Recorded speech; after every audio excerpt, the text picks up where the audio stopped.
आदरणीय व्यक्तित्वहरू प्रेम विनोद नन्दनदेखि गोविन्दराज विनोदीसम्म मलाई थाहा छ मैले एउटा नाम लिए भने 10वटा नाम छुट्छन्। त्यसकारणले त्यो जोखिम लिन चाहन्न। मेरो हृदयदेखि नै यहाँहरू सबैलाई आत्मीय सम्बोधन छ। यहाँहरू सम्पूर्णलाई हार्दिक अभिवादन व्यक्त गर्न चाहन्छु। योभन्दा अगाडि अघिल्लो वर्ष मेरो पोखरामा एक कविता वाचन भएको थियो र त्यसपछि काठमाडौँमा भएको थियो। ती दुईटा ठाउँहरूमा एक कविता वाचन गरिरहँदाखेरि एउटा तात्विक भिन्नता मैले महसुस गरेकी थिएँ। पोखरा मेरो आफ्नै ठाउँ थियो, मेरा आत्मीय जनहरू थिए। मैले हेर्दाखेरि 100 जनामा 100वटै अनुहारहरू मैले चिने, 100वटै आँखाहरू मैले चिन्ने। माझमा मैले कविता वाचन गर्दा आत्मीय जनहरूको माझमा कविता वाचन गरिरहेको महसुस भएको थियो। काठमाडौँले अलिकति प्रश्नवाचक चिन्हले हेरेको थियो मलाई। पोखरादेखि आएकी छ, के गर्छौ भनेर जस्तो प्रश्नवाचक चिन्हहरू, त्यहाँ पनि केही आत्मीय अनुहारहरू थिए। त्यहाँ वाचन गर्दा पनि असाध्यै रमाइलो अनुभूति भएको थियो। र आज फेरि तेस्रो पटक चितवनमा उभिरहँदा फेरि मलाई म पोखरामै छु कि जस्तो लागिरहेको छ। यहाँका यी आत्मीय अनुहारहरू हेरिरहँदाखेरि, तपाईँहरूको माया प्रभाततालाई हेर्दाखेरि म आफ्नै ठाउँमा छु कि जस्तो लागिरहेको छ। अक्सर नेताहरूको एउटा बानी हुन्छ, पोखरा जाँदा सबैभन्दा मनपर्ने सहर पोखरा हो भनिदिन्छन्, धरान जाँदा धरान हो भनिदिन्छन्, काठमाडौँ जाँदा काठमाडौँ हो भनिदिन्छन्। म चाहिँ एउटा चर्चा भएर भेट्न चाहन्न तपाईँहरूलाई। पोखरा मेरो प्रिय सहर हो, आत्मीय सहर हो र पोखरा पछिको मेरो हृदयको नजिक रहेको सहर चाहिँ चितवन हो र यहाँ आएर वाचन गर्न पाउँदा मलाई असाध्यै खुसी लागिरहेको छ। धेरै भूमिका बाँधेर म कविताले भन्न चाहन्छु। केही वर्ष अगाडिसम्म, धेरै वर्ष भनौँ अझै सुरुमा जब म कविता लेख्थेँ, एसएलसी पास गरेपछि आइए पढ्दा ताका केही कविता प्रतियोगिताहरूमा पनि भाग लिन्थेँ, पुरस्कारहरू पनि पाउँथेँ। फेरि पनि जब साथीहरूले मलाई एक कवि भनेर भन्थे, मलाई कता कता जिस्काएको जस्तो हीनता बोधको महसुस हुन्थ्यो। त्यतिखेर यसले मलाई गिल्ला गरेको हो कि भन्ने जस्तो लाग्थ्यो। तर समय बित्दै जाँदाखेरि आज कवितासँगको 1.5 दशकको यो लामो यात्रापछि आएर जब मलाई कसैले कवि भन्छ भने मलाई गौरवको महसुस हुन्छ। अहिले मैले बुझेकी छु कवि हुन सजिलो छैन। कवि हुनु भनेको आफूले आफैलाई निर्माण गर्नु हो र निर्माण गर्न कहाँ सजिलो छ र। बाबुआमाले हामीलाई जन्माइदिन्छन्, हामी आफ्नो इच्छाले होइन बाबुआमाको इच्छामा जन्मिन्छौँ। तर कवि हुनु भनेको स्वयंले स्वयंलाई जन्माउनु हो र स्वयंले स्वयंलाई जन्माउन कहाँ सजिलो छ र। अब भने म कविता वाचन गर्न चाहन्छु। एउटा सूचनाको कविता वाचन, यो एकल कविता वाचनलाई म सुरु गर्दछु र यसको नाम छ म नहराएको सूचना। सूचना सूचना म नहराएको सूचना, सूचना सूचना म नहराएको सूचना। यति कतै छु म यी बेठेगान ठेगानाहरूमा, एम्बुसमा परेर पनि बाँचेका अनुहारहरूको वर्णमालामा छु। बम पड्कदा बमको छर्राले भेटेका असजिला जीवन गानहरूमा छु। यतै कतै छु म पटक पटक चुडिएका निधारका नाम्लोहरू र कहिल्यै नचुडिने दुखेसाका डोरीहरूमा छु। हिमालमा छु, पहाडमा छु, तराईमा छु, जिउँदा अस्थि पञ्जरहरूको अस्थि पञ्जर बन्दै गरेका सपनाहरूको आयतनमा छु। यतै कतै छु म देउरालीहरूमा, भन्ज्याङहरूमा, गोरेटाहरूमा, घोडेटाहरूमा, रिक्सा र टाङ्गाहरूमा, खेत र खलियानहरूमा, स्याफु र डोकोहरूमा। यतै कतै छु म सारङ्गी र बाली सारङ्गीका धुनहरूमा। यति बेला शून्यतालाई सिङ्गार पठार गर्दै गरेकी मेरी पगली आमाका निम्ति म चक्रवर्ती लोरीका प्रारूप बुनिरहेको छु।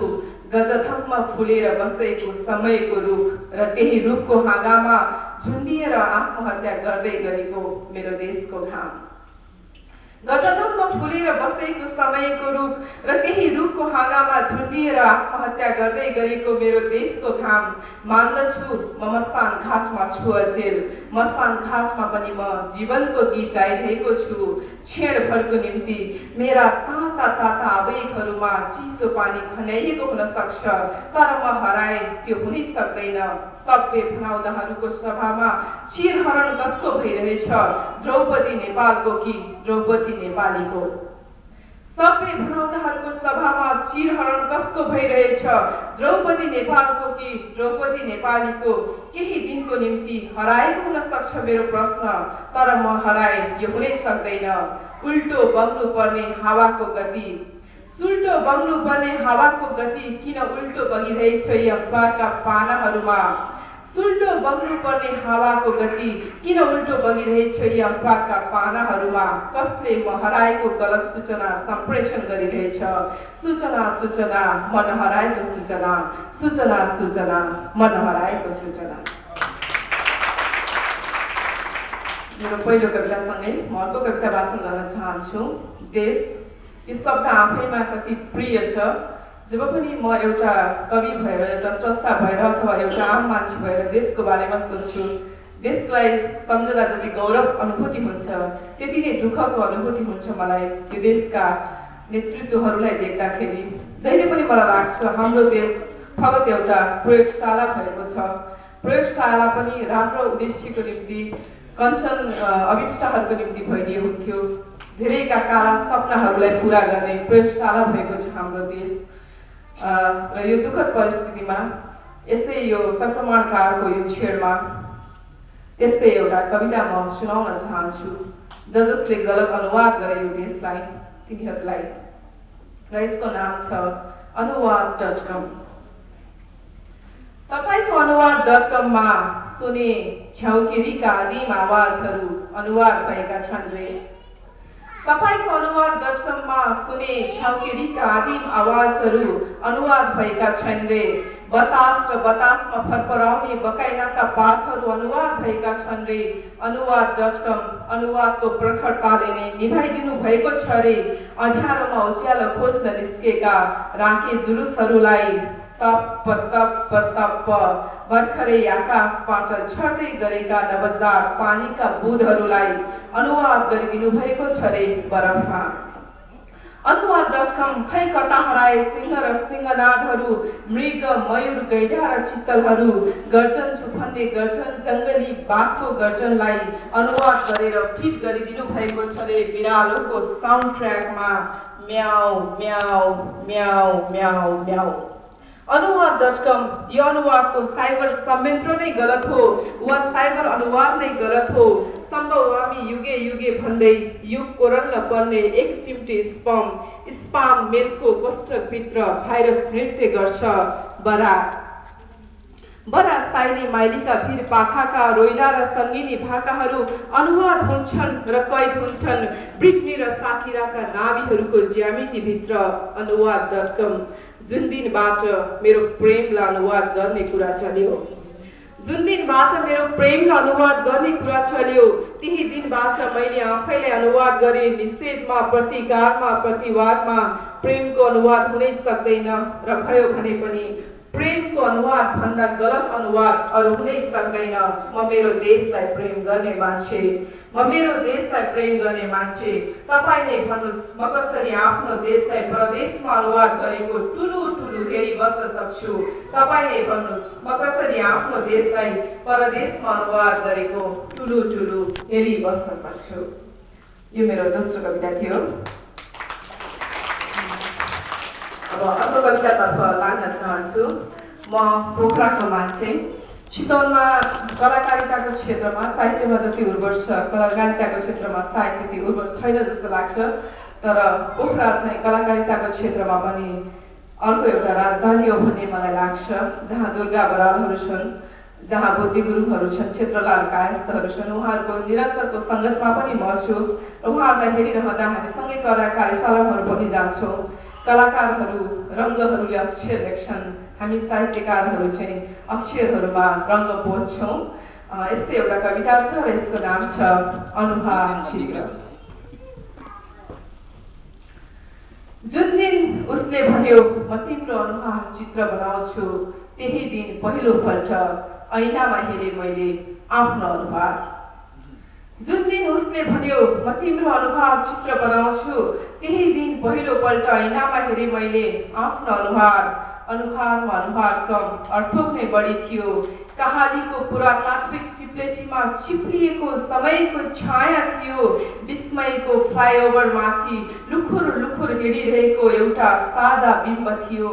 दावाग्नीको आदि दावाग्नीको अन्त्य दावाग्नीले डसेको वृन्दावनको अय्यारा आँखु थियो के देख्यो उसले मेरो अनुहारमा र बनाउँछु भने मेरो अनुहार चित्र के देख्यो उसले मेरो अनुहारमा र बनाउँछु भने मेरो अनुहार चित्र मेरो अनुहारमा त एउटा यस्तो किताब छ अनुभूतिको जहाँ पीडाहरूले कहिले पूर्ण विराम भेट्दैनन् मौनस्थ लेख्न चाह्यो यो युगले पढ्नै पर्ने कविता सिन्थेटिक बजारमा कविताहरूले मूल्य भेट्दैनन् चिडियाखाना बन्द छ अचेल चिडियाखाना बन्द छ अचेल किनभने मान्छे स्वयंमा हाड मासुले बनेको चिडियाघर बनेको छ अचेल चिडियाघर पर्खिरहेको गुम्बामा भन्ते र आनीका प्रार्थनाहरूलाई जबरजस्ती गर्नेहरूको हुन् साँच्चै के फरफराइरहेछ यहाँको हावामा त्रिपिटकका पानाहरू वा कोकशास्त्रका पानाहरू कुन स्वर्गको नक्सा खोज्दैछौ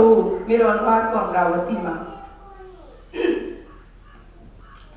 कुन स्वर्गको नक्सा खोज्दैछौ मेरो अनुहारको अमरावतीमा यहाँ त 20 मन्त्र रच्नेहरू नै स्वयं इन्द्र छन् सर्वाल्टन छलफलमा बहिष्कृत गन्धर्व बाजा छै यहाँ त विरोधाभासको औला समय हिँड्ने सूर्यदेवहरू छन् देखिहाल्नुभयो खबर कागजमा खबरहरू भन्दा बढी छन् अहिलेकी चर्चित नायिकाका अर्थनग्न तस्बिरहरू आफै नाङ्गिनेहरू नायिका हुन्छन् म अनायिका किनभने मलाई जबरजस्ती नङ्ग्याइएको छ आफै नाङ्गिनेहरू नायिका हुन्छन् म अनायिका किनभने मलाई जबरजस्ती नङ्ग्याइएको छु म मेरो नाभिसँग खेल्ने समयका कुख्यात चिकित्सकहरूबाट नङ्ग्याइएको छु म स्टेथोस्कोपमा मेरो जवानी सुन्दै गुन्यु चोली र पेटिकोटलाई रगतपक्ष पार्ने आधुनिक अवतारीहरूबाट गहिरिएर